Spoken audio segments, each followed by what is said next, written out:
Hello everyone and welcome back to the Outdoor Channel. Behind me we have a pretty heavily modified Silverado Trail Boss, and we have a very special install and review lined up for you today. Although we are an outdoor channel and we do like outdoor stuff, at the time of making this video it is wintertime out and the camper and the boat are all packed up for the season, so we get to bring you truck mods. These are the M2 powered running boards and is the evolution of the M1 board that came out a while back. At the time of making this video, this has only been out in the marketplace for just a couple of months. What's going to be a little bit different about this particular video is they've already done their first upgrade. And what's now available is a puddle light. Basically, it'll light up the ground when you get in and out of the truck, making it a little bit easier to see. And what's nice about the design is if you've already purchased this and you want that feature, they've made it so you can retrofit it in. Now this video might be a little different than some of the other videos that have been published. And what I mean by that is we're going to go over first how to remove the old boring stock OEM steps. If you have those, we'll show you how to do that. 2, of course, we're going to install the new M2 power steps. 3, we do have the puddle light harness like I mentioned. We'll show you how to install that and how that works. And lastly, we have the rock light harness. We'll show you how that works. Now I will say that my long-term rock light harness install is going to be a little bit different, but we will show you how that works in this video.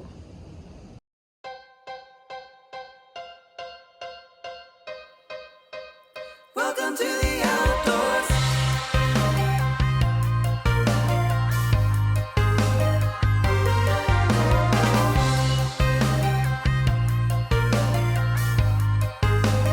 Welcome to the outdoors.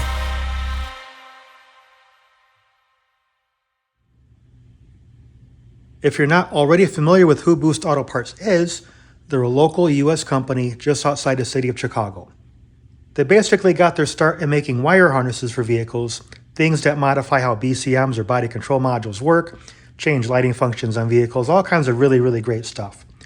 Over the last couple of years, they've ventured out into some of the hardware areas of vehicles, things like tow mirrors, of course, steps that we're looking at today. They got a few different versions of that now.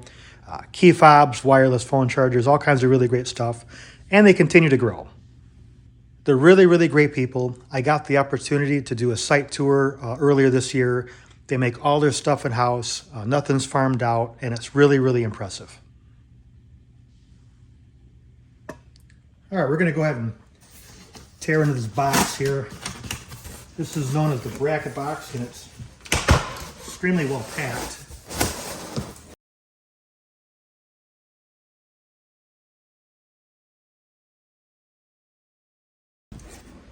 All right, so extremely well packed. I mean, they're not messing around with this.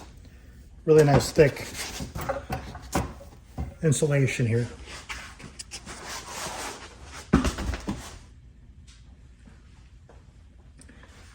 These look like just that, a bracket. And just like they advertise, this is like really thick. Now, this is important because I live in the great state of Wisconsin. I have cold, I have hot, I have snow, I have leaves. I have things that these motors don't like. And we're really going to put this through its paces. I mean, I can't show you on the video how heavy these are. Everything is nicely and clearly labeled, and these are all metal, except for maybe the plastic connector here. I mean, there's no plastic here. There's assorted hardware here, and again, all very well packed. I believe this is the module. There we go. And then optional, you have their foam pad cleaner. They call it boat juice. I may actually try some of this on my boat. And on this side, looks like we have some zip ties, and wire harnesses. All right, we're gonna do this box here on the tailgate of the truck. This is not gonna fit on my workbench. Again, looks like it's very well packed. Nice tamper-proof tape on here. And we're gonna go ahead and open some of this up. All right, definitely one of those where you just kind of rip the Band-Aid off and go with it. We have some more wire harnesses here. Presumably one for each side.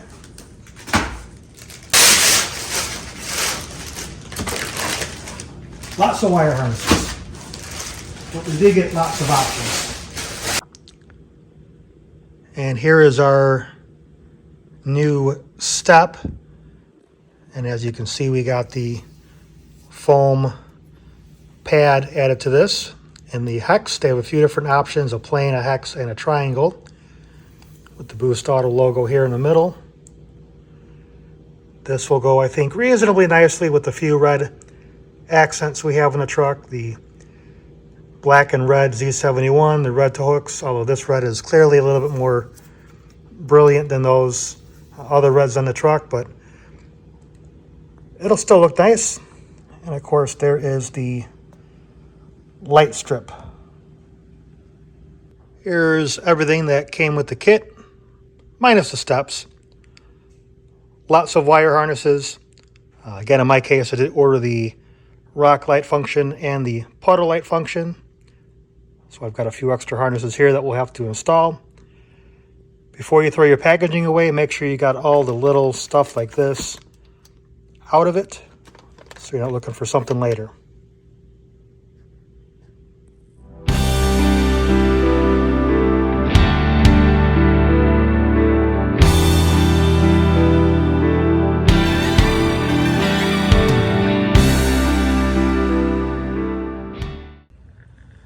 Now everyone's steps will be a little bit different.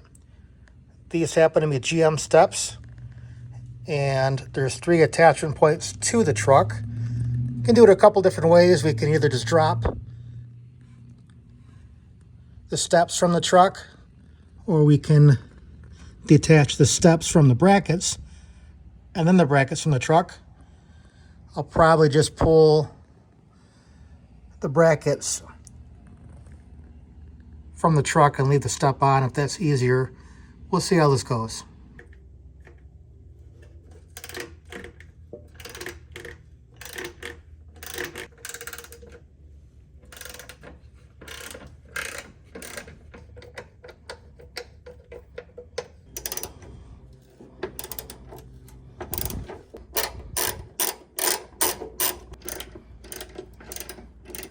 And just like that, a couple of bolts holding this up.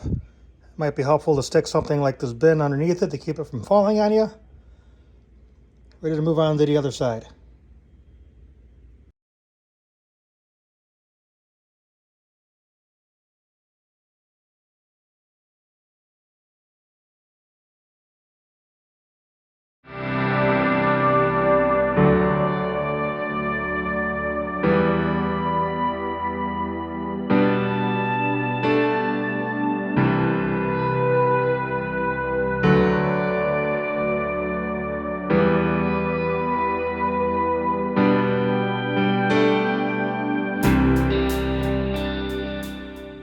All right, it's time to come back and look at our brackets to start the install. Now they are side specific. We're going to start on the passenger side. You can see that here is PF for passenger front. Back under the truck, depending on how your setup looks, you may have a couple of covers over some of these holes. Now I had steps here a moment ago, as you saw, so I don't have any covers here to remove except for one here, it looks like. And I'm going to take a trim tool and just pop that out. Pretty easy to do. After that, go ahead and grab this bolt plate here, and it's just a plate here with a bolt on it, and your retainer clip. Go ahead and partially feed this through. Not all the way, and all this is going to do is just keep this from falling behind to a spot where you can't get it. Go ahead and feed that in, and then you can push your plastic retainer in a little bit, and it should look something like that. Go ahead and carefully hang your first bracket, and then once you get it there, you'll have to support it, and then the sequence is to put a flat washer, lock washer, and then a hex nut.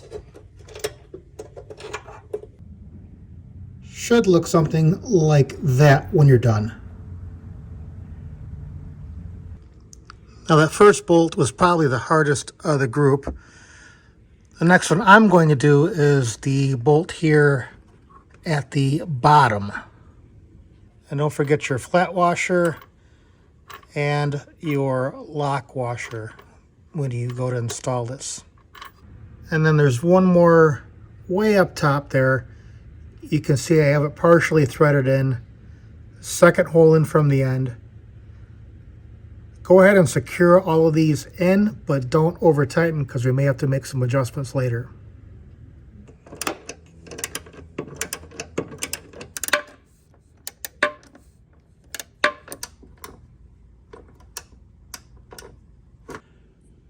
Go ahead and grab your rear bracket. Doesn't matter which one you grab, they're universal. They will work on either side. Back underneath the truck, you may have a few more of these little tabs to knock out here. Go ahead and remove those. You're going to go ahead and line up your bracket with those 4 holes. Go ahead and begin to line up your hardware. Don't forget your lock washer and flat washer.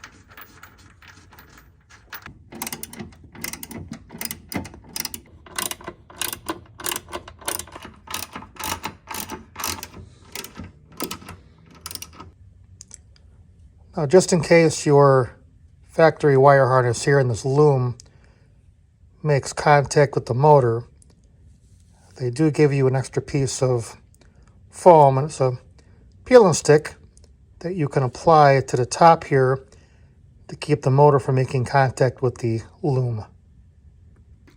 Now, I seem to have plenty of room on mine, but I'm going to go ahead and apply that foam pad anyway. And here's what it should look like when it's all done.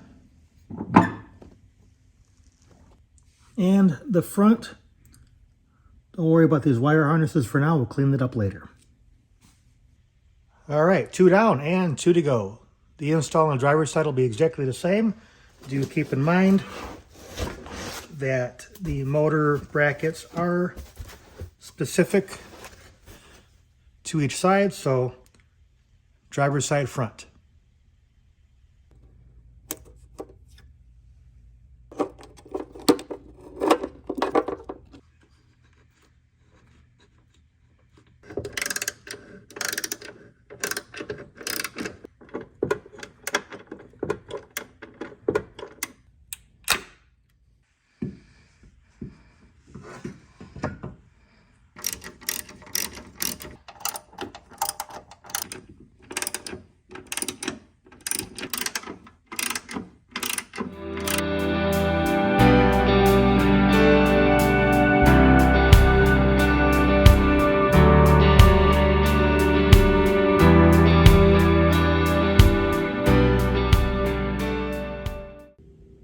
Once you have the brackets installed on the truck, you can find your control unit and your control unit wiring harness.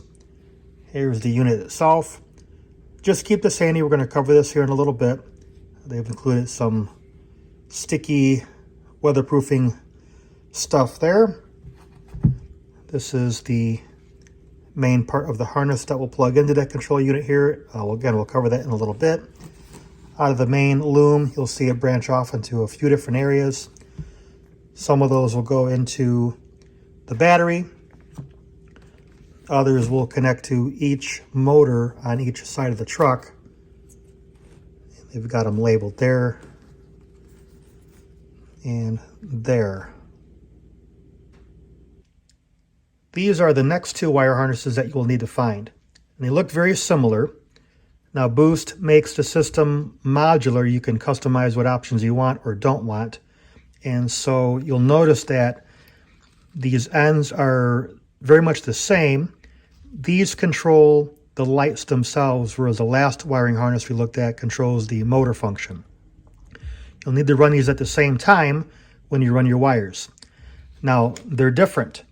The side with the battery rings on them, this goes on the passenger side. Now, my particular Silverado, that's the side with the batteries on, so that's why this one goes on that side. This one will go on the driver's side, away from the battery. Does not have the battery terminals on them. Before we get too crazy here, let's go ahead and disconnect the negative battery terminal. Take the gray connector labeled passenger side. Take these red and black connectors. Again, this is the wire harness with the battery ring connectors on them. Go ahead and tape these up and tape something that you can straighten out so we can route this wire.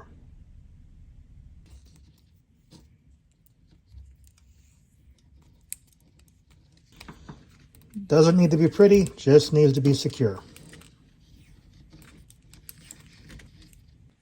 Once you've prepared your wires, and this is just a leftover piece of either 12 or 14 gauge house wire, you could use something like this. You can use a coat hanger that you straightened out, but we're going to have to run it from the engine bay down past the fender liner and out over into the bracket that we installed a little while ago. Now, some people like to pull some of that fender liner back. Probably not too big of a deal. In my case, as you can see, I've modified mine a little bit. I've tucked it back to make room for these 35 12.5 Mickey Thompson Baja Boss tires. So I've got a bunch of screws holding that back that I'm going to have to navigate through. Some of the joys of having a lifted truck. Yay me. And once you find that magical spot, you can see them shining a light through there. You know, you kind of end up with something that looks kind of like this.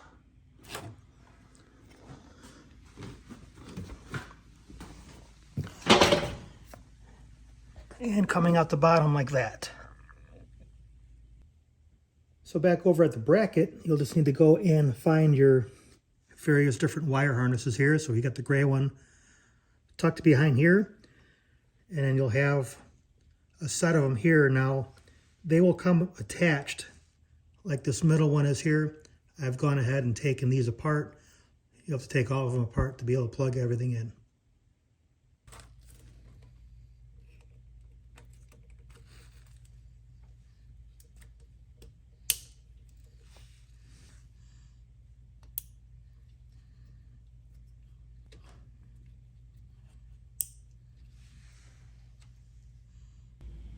All right, so we got the same thing for the driver's side. Find your main wiring harness section that says driver's side.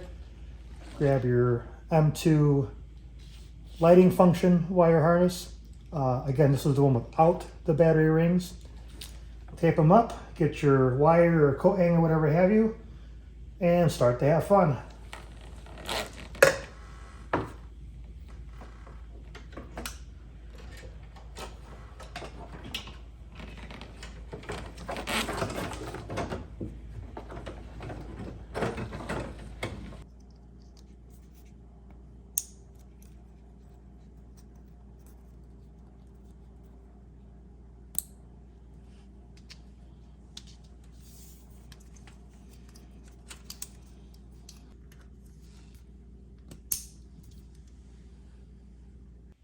So what we've got are a couple of wire harnesses drooped over each side of the fender, and things are kind of a mess. Don't worry, we'll clean it up a little bit later.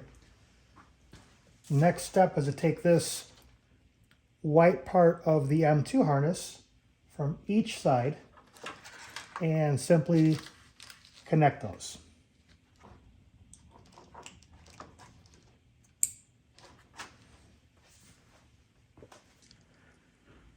Next, we need to remove the factory wire harness for the headlight. This is the passenger side. I'll try to zoom in here. That guy right there, you'll have to pull that red locking tab back, depress, and pull away.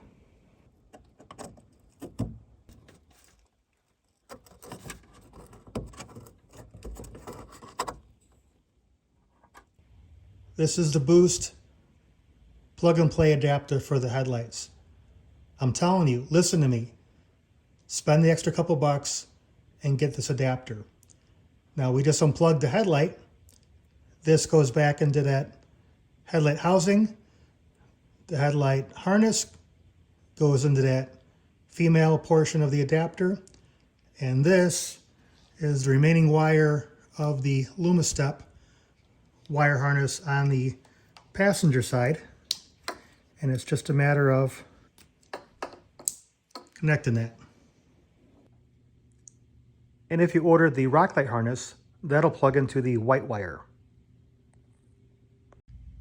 Now on your rock light harness, you're gonna have a couple of white wires that'll look like this. You can see I've stripped one of the ends here. This is gonna go into that butt connector on the plug and play harness. The rock light feature, when turned on, will override any other function that the step may be performing with a solid white light. And then when it is turned off, it'll return the step to its normal functionality.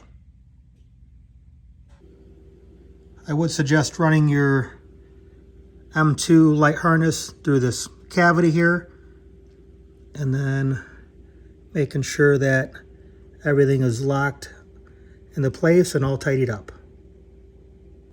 Exactly the same thing on the driver's side. I've already connected my Lumastep harness, and it's just a matter of, again, connecting this to the headlight housing and this into the headlight harness. Next up, you guessed it, we get to run more wires.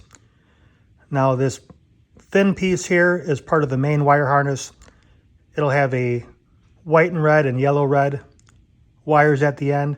And if you got the rock light harness, you'll need to get these, tape them together. Now, pull that switch off.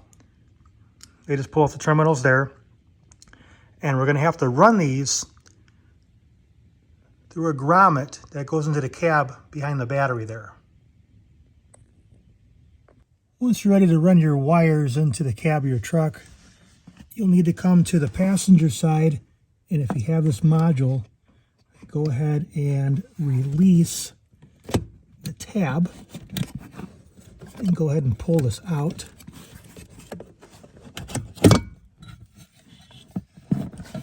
Now if you have some trouble taking this in or out, you can always pull that red tab down, lift the gray part, and that will disconnect the module, making it easier to take it in and out.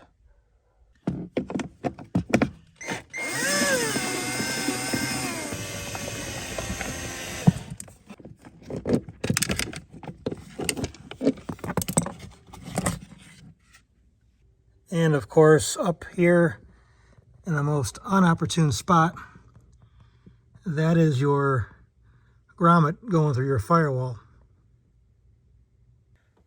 Just like before, you're going to want to get some straight wire. Coat hanger's probably going to be a little too short, but hopefully the camera's picking up. There's a hole right there. You're going to want to run it through that. And you're going to pull from just behind the battery here.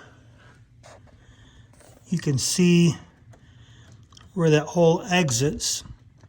It's a little tight, but you can get your hand in there. Now you may be able to just poke through. I had to cut that open just a little bit, but once you get it started, it's pretty easy.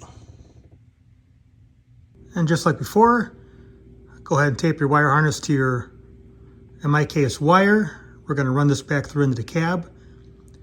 And again, if you are using your rock light harness, you're going to want to tape that wire harness to this as well and pull them both through at the same time.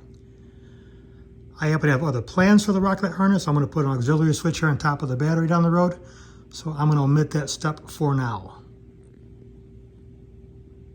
So pulling your wire through takes a little bit of work. It's one of those things where you need to be forcefully gentle, making sure that you don't pull the pulling wire from your wire harness. But once you get that, you can disconnect your, in my case, red wire here and pull some of the slack through.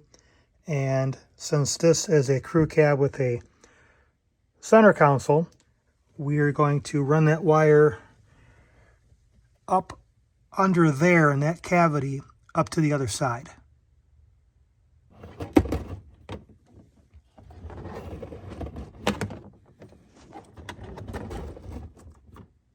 And all we're doing is running that wire harness down to your OBD2 port, which is up under here.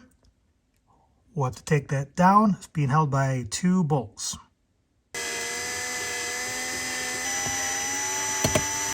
Once you have disconnected your OBD2 port, you're going to want to find pin 6.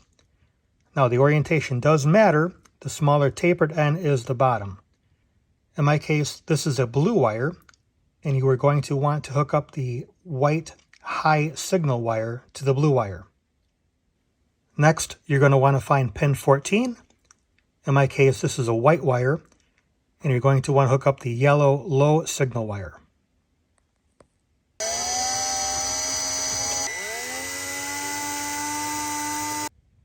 If you also ran your rock light harness into the cab, go ahead and reconnect your switch, and then find a suitable spot, something like over here perhaps, that would be good for mounting, something that would be easy to reach from underneath. Go ahead and reinstall your bracket and your module. All right, back up top, we've got our control module with our goop. Now you'll notice there are some tabs here on the bottom, and if you look at the wire harness, there's some tabs there at the top, so we got to make sure we orientate things correctly.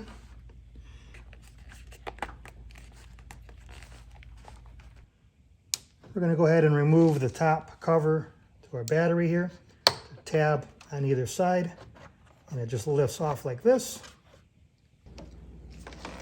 We can take our newly connected control module here, and with a little bit of effort we can tuck this out of the way right next to the battery.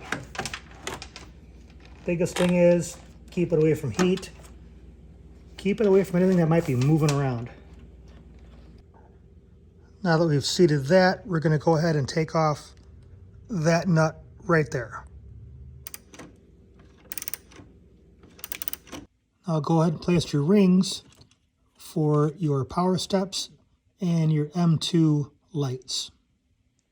And if you got the rock light harness, go ahead and install this one as well. And I should mention they all have inline fuses.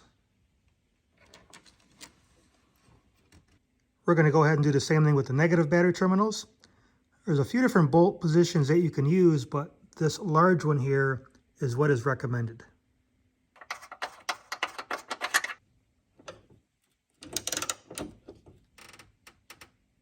We can now reinstall our negative battery terminal and put the lid back on top of our battery.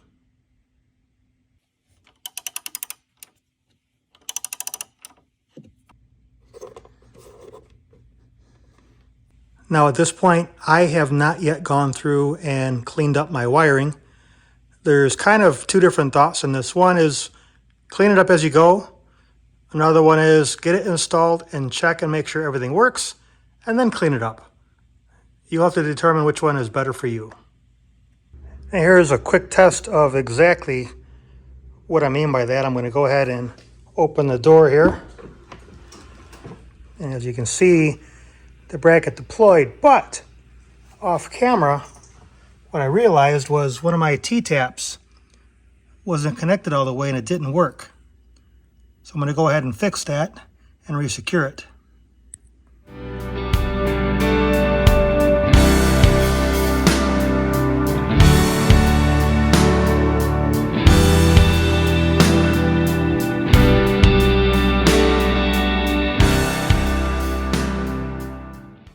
All right, on to the home stretch.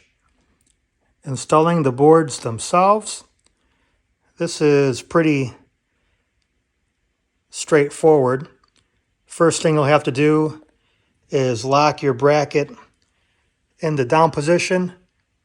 You'll do that by opening the door, closing the door, and then keeping your foot on the bracket. The sensor will detect that there's something on it and it'll stay deployed. Now the boards themselves are specific to the driver and passenger side. I know this is the driver's side because the plugs are on this side while the board's upside down.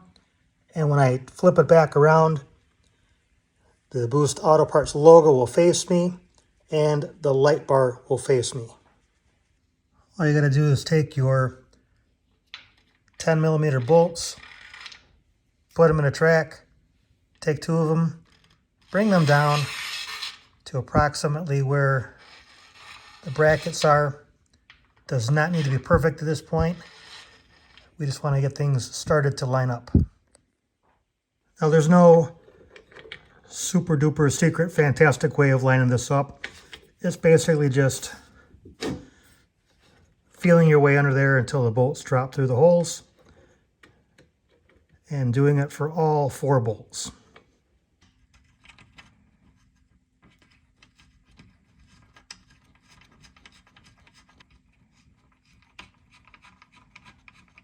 Once you get things lined up, go ahead and finish tightening up any bolts on your brackets that you may need to. And then we'll need to go ahead and plug in a wire harness into the plugs.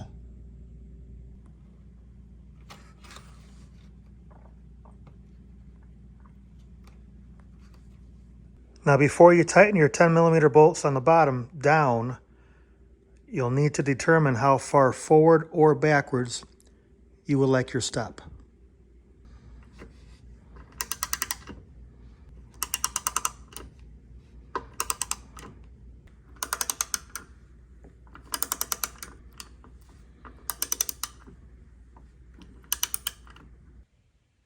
And here's what it looks like.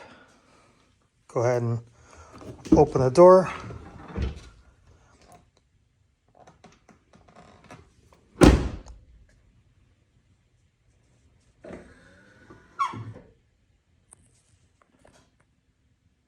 Go ahead and test the rear door. Not sure, I got a little bit of a squeak there. We'll have to check that out. Not any different on the passenger side here.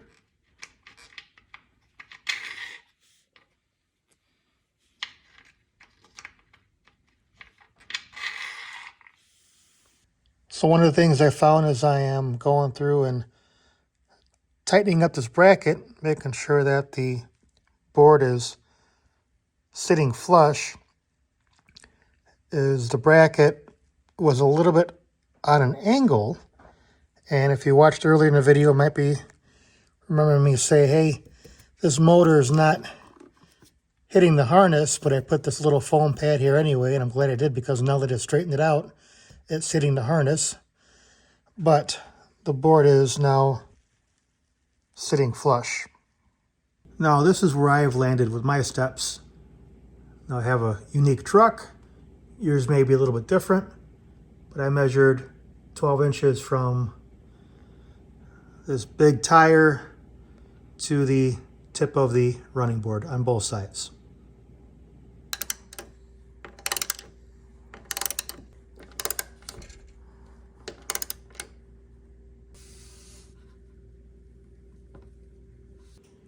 So here's just a quick test before we go and button everything up and tidy up those cables.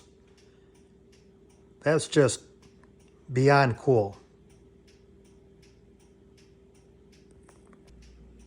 And of course, here's the other side. I do have to say, this is one of those projects that's not going to take an hour or two. Make sure you got pretty much all day to do this.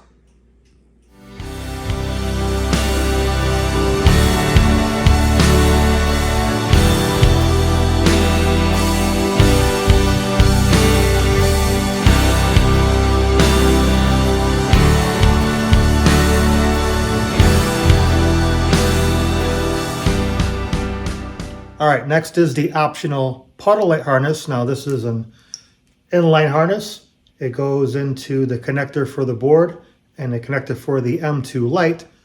I'll show you how to hook this up next. Now this is a pretty straightforward install. This side does not have it on yet. And as you can see, as I open the truck, no light comes on. If I go to the other side here, where I have installed it, you can see I've got a white light that illuminates when I open the door. That is your puddle light feature. Now the first thing to do, if you haven't done it already, is disconnect your wire harness for your power step. Next is to go ahead and put your puddle lamp harness in line and snap it into place. And in the same way, go ahead and connect your inline connector for your M2. And as you do that, consider where you're routing your wires. If you want to run them underneath the motor here, or if you want to run them up behind here, like I have. And now when we open up driver's side door, we get our puddle light.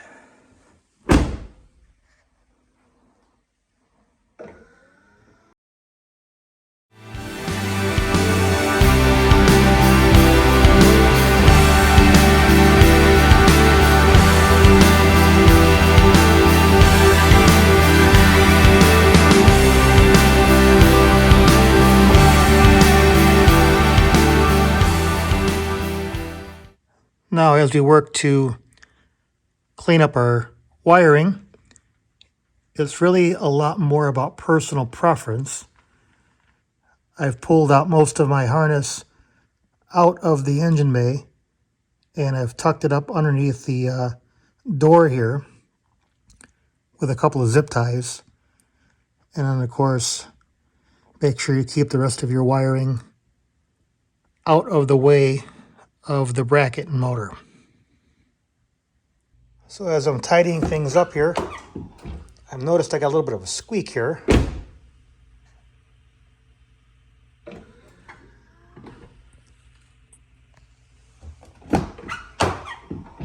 And what I think is happening is, let me get a flashlight on this.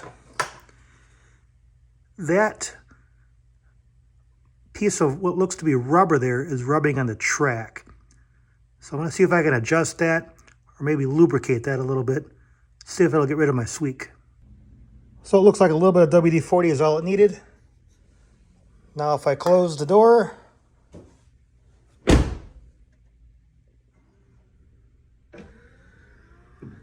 no more squeak. Since I tucked most of my wire harness down below, I'm able to run this along the top here with a couple of zip ties. You can see I have a few started here, and I have a few more to go until I reach the other side. Now I've seen some installs pull these little tabs out and place their zip ties there. I seem to think those tabs are there for a reason, so I'm simply using my drill, drilling a couple of small little holes, and then running my zip ties.